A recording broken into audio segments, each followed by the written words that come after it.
Welcome everyone to Catholic Sunday Scriptures in Context. Today we are focusing on the fifth Sunday of Easter, May 14 and 15, 2022. Our first reading is from the Acts of the Apostles, and in this reading, before this passage, Paul and Barnabas had preached in other communities after they left Antioch, where we left them in last week's reading, and in the town of Lystra, Paul is nearly stoned to death. He's left outside the city but recovers. And then we continue today's narrative as Paul leaves the town of Derbe. Paul notes that it is necessary to suffer because there is evil in the world that needs to be confronted, and he is making the point that God's reign is not yet fully established, and that's why we must suffer. While he's in these communities, he appoints elders, and the Greek word for elders is presbyter, and they're appointed to lead these communities. And Paul uses the model of a synagogue to establish the early church. And the word for church that Paul chooses is ecclesia, which is an assembly of the people. And this use of the synagogue model is going to determine the way that liturgy becomes to be celebrated by having a presider at the liturgy and people listening to the words of God that happens in a synagogue service. Paul and Barnabas decide to revisit the towns that they had just visited, so this is a sort of reverse itinerary, and they want to strengthen those newly formed communities. In the reading, we have a list of cities and towns whose names probably mean little or nothing to us, but the purpose of the list is to show the extent of the travel. And Paul rejoices that they have had great success with the Gentile community, and that's because God is at work through them. Our second reading comes from the book of Revelation, and this reading starts with references to oracles that appear in the book of the prophet Isaiah, especially the last part of the book of the prophet Isaiah. And what the reading refers to is what the world will look like when all evil is gone. At the beginning of the reading, he talks about the disappearance of the sea, because the sea was the metaphorical source of evil.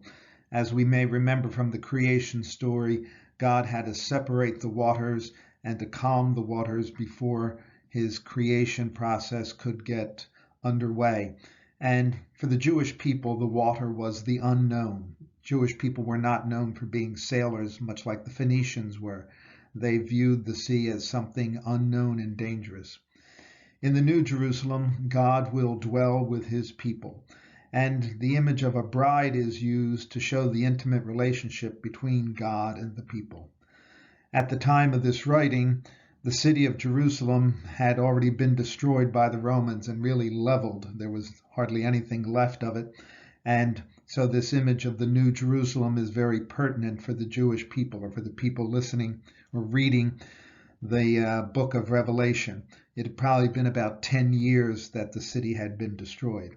And in the readings, we realize that God will make all things new. There will be a new heavens and a new earth with the manifestation of the Messiah and the end of time. Our last reading today is from the Gospel of John, and it comes at the scene of the Last Supper and right after the washing of feet. In this passage, Jesus addresses the apostles as teknia, which is the Greek word which means little children. And this is the only use of that word in John's Gospel, but he uses it several times in the letters that he writes. So I think the purpose here of using the word little children is to get the idea of pathos, sympathy, how sorry he feels for them, that of what they're about to undergo based upon their love for him. Jesus knows that the events that are about to take place will challenge the apostles. He tells them the way to get through it is to love one another. And he set that example by the washing of feet. That's the kind of love that they need and the kind of love they should demonstrate. In here, he talks about a new commandment to love. This is not in the sense of time, but in the sense of nature.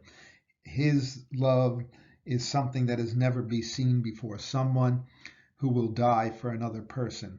It's a dramatic change in our understanding of love. And Jesus did the Father's will, and now the disciples must do the will of Jesus, and that is to love. And by doing what Jesus wants, they will be doing really what the Father wants. Love is what gives birth to and sustains the Christian community, and by loving one another, we glorify God as the love and sacrifice of Jesus did. I ask you to continue to pray for Ukraine, pray for the refugees, pray for peace in our world, but especially in Ukraine. And thank you for listening to this video. And if you think it would be helpful to anyone, please forward it. And I would love to hear your comments. God bless.